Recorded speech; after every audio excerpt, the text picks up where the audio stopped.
Saya akan ajak Anda saudara untuk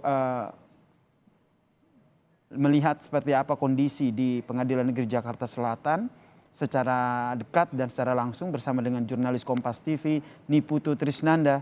Putu, vonis telah dibacakan, vonis hukuman mati. Di sana banyak sekali keluarga, pengacara, dan juga orang yang ingin menyaksikan secara langsung. Kondisinya seperti apa di sana?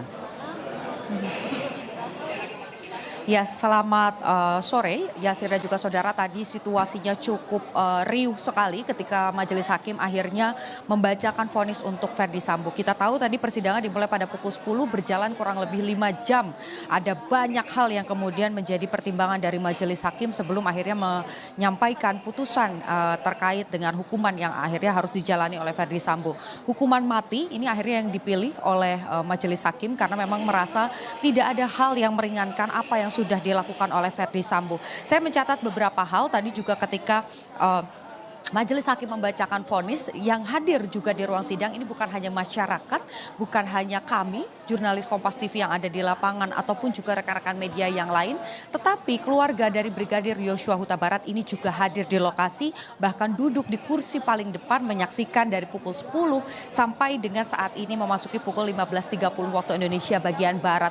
Berbagai doa disampaikan, meskipun tadi pada pagi hari disampaikan oleh sang ibu Rosti Simanjuntak bahwa sebetulnya pengharapannya hanya satu, ada hukuman yang paling adil yang bisa diberikan untuk masing-masing terdakwa. Dan kalau kita lihat juga bagaimana pernyataan dari Rosti tadi pagi adalah berserah sepenuhnya kepada Tuhan. Ini sudah dijawab oleh majelis hakim setelah menimbang berbagai macam pertimbangan, begitu akhirnya memutuskan vonis hukuman mati. Tadi saya sempat berbincang dengan Rosti Simanjuntak beberapa saat setelah vonis dibacakan oleh majelis hakim. Hanya satu kalimat yang dikeluarkan oleh Rosti Simanjuntak, yakni terima kasih dan bersyukur. Ini yang kemudian disampaikan tadi setelah sempat menangis begitu karena merasa ada keadilan akhirnya yang dirasakan setelah sang putra ini meninggal dunia, direnggut nyawanya.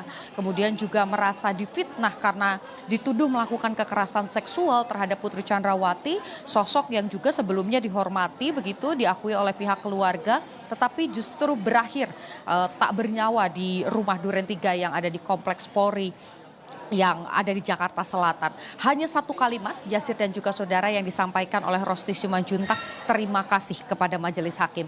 Tentu saja ada beberapa hal yang kemudian menjadi pertimbangan majelis hakim. Saya merangkumnya agar lebih mudah dipahami begitu. Ada beberapa hal yang juga memberatkan, ada divonis untuk dua perkara sebetulnya. Yang pertama adalah untuk pembunuhan berencana, kemudian yang kedua ini adalah vonis terkait dengan pertimbangan-pertimbangan obstruction of justice atau perintangan penyidikan. Dibacakan dua perkara sekaligus, bagaimana kemudian juga pada proses pledoi atau nota pembelaan ini juga dirangkum menjadi satu sidang yang sama. Tadi disampaikan untuk perkara pembunuhan berencana ada banyak perdebatan, terutama berkaitan dengan kesaksian antara Ferdy Sambo dan juga Richard Eliezer. Richard Eliezer ini berkata secara konsisten tidak berubah dari awal sampai akhir bahwa hanya mengeluarkan 3 tembakan, 3 sampai dengan 4 tembakan. Sementara di tubuh Yosua Huta Barat ini ada 7 tembakan masuk dan ada 6 luka tembakan keluar. Nah, ini yang kemudian jadi pertanyaan dari awal persidangan. Kalau memang Richard Eliezer hanya menembak sebanyak 3 dan 4 kali, lantas siapa yang menembak beberapa peluru yang lain? Tadi disampaikan bahwa dari kesaksian-kesaksian para saksi, keterangan ahli, kemudian juga alat bukti yang dihadirkan di persidangan, majelis hakim ini menimbang dan kemudian memutuskan, menyimpulkan bahwa ada kesesuaian antara kesaksian Richard Eliezer dengan Polres Jakarta Selatan, penyidik Polres Jakarta Selatan.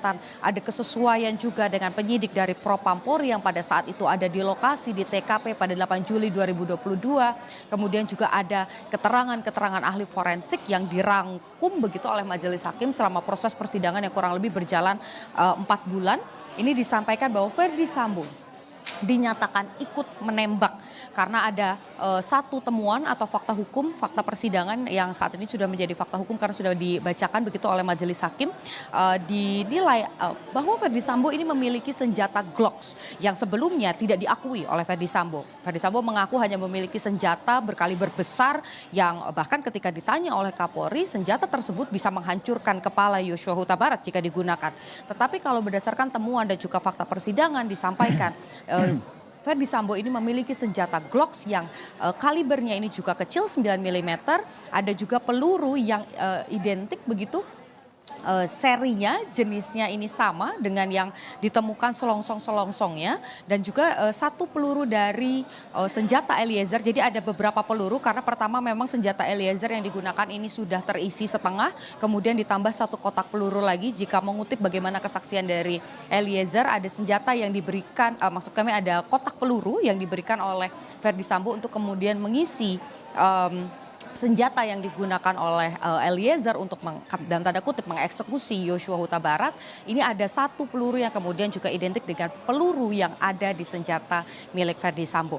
Ini yang kemudian membuat majelis hakim menimbang bahwa Ferdy Sambo ini juga ikut menembak Yosua Huta Barat dan juga menggunakan sarung tangan berwarna hitam. Karena tadi ada kesesuaian juga keterangan dari beberapa saksi di persidangan menjadi fakta persidangan begitu, bahwa ketika Azan Romer atau salah satu ajudan anak buah dari Ferdy Sambo ini masuk ketika mendengarkan suara tembakan, masuk ke dalam, berlari ke dalam rumah. Pada saat itu Kuat Ma'ruf, Ricky Rizal dan juga Richard Eliezer ini sudah tidak memegang senjata. Sementara pada saat itu berdasarkan kesaksian dari Azan Romer menyebut bahwa Ferdy Sambo menggunakan sarung tangan berwarna hitam. Ada juga kesaksian lain dari Richard Eliezer yang melihat bagaimana Ferdy Sambo menembak Yosua, kemudian juga menembak ke arah dinding dengan dua senjata yang berbeda.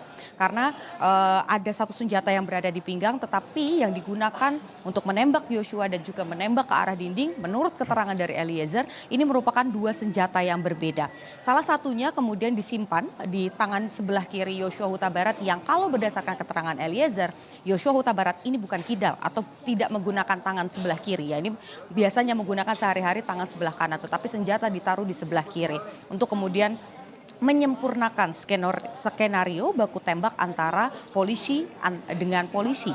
Skenario baku tembak yang dipicu oleh adanya kekerasan seksual yang terjadi di Duren 3. Kemudian bergulir kisahnya menjadi kekerasan seksual yang berada di Magelang pada 7 Juli 2022. Ini juga dibantah oleh majelis hakim bagaimana kemudian fakta persidangan menyebutkan kekerasan seksual ini tidak masuk akal. Kalaupun ada motif yang kemudian memicu adanya emosi ataupun marahnya Ferdy Sambo, disampaikan oleh majelis hakim ini karena ada sakit hati. Tidak disebutkan secara rinci sebetulnya sakit hatinya apa, karena yang tadi disampaikan dalam persidangan hanya sebatas ada perilaku yang tidak sesuai, kemudian ini memicu emosi ataupun juga respons dari Putri Chandrawati yang kemudian dilaporkan kepada Ferdy Sambo. Nah, itu berkaitan dengan motif kekerasan seksual yang dialami oleh Putri Chandrawati pada tanggal 7 Juli 2022 di Magelang ini juga dibantah oleh majelis hakim. Karena kalau kita lihat bagaimana relasi kuasa antara Yosua Huta Barat dengan Putri Chandrawati yang saat itu merupakan istri dari Kadif Propam, tentu saja ini tidak sesuai begitu. Nah, ini yang akhirnya menjadi pertimbangan dari majelis hakim untuk kemudian memutuskan dari pertimbangan-pertimbangan bahwa kekerasan seksual ini tidak terjadi. Meskipun pada pelaksanaannya ketika ada pembunuhan berencana, motif ini tidak selamanya berpengaruh atau bisa menjadi pemicu dalam proses pidana begitu. Tetapi yang pasti adalah kekerasan seksual ini tidak terjadi. Selain itu juga untuk Putri Chandrawati sendiri ketika kemudian mengakui ada kekerasan seksual pada saat di Duren 3, kemudian juga mengaku melakukan isolasi di Duren 3, padahal sebetulnya mengetahui akan ada penembakan. Ini yang menjadi bagian yang kemudian disadari oleh majelis hakim sebagai bentuk skenario yang penuh, skenario yang disusun dengan tenang. Ini yang menjadi pertimbangan-pertimbangan dan menurut majelis hakim tidak ada hal yang meringankan dan Ferdy Sambo dituntut dengan hukuman mati. Yasir. Tidak ada hal yang meringankan untuk terdakwa Ferdy Sambo sehingga majelis hakim memvonis hukuman mati terhadap Ferdy Sambo. Terima kasih Niputu Trisnanda atas ulasannya yang begitu lengkap dan juga komprehensif terkait dengan bagaimana jalannya sidang vonis terhadap Verdi Sambo dengan vonis hukuman mati. Nanti kita akan pantau lagi bersama dengan Niputu Trisnanda.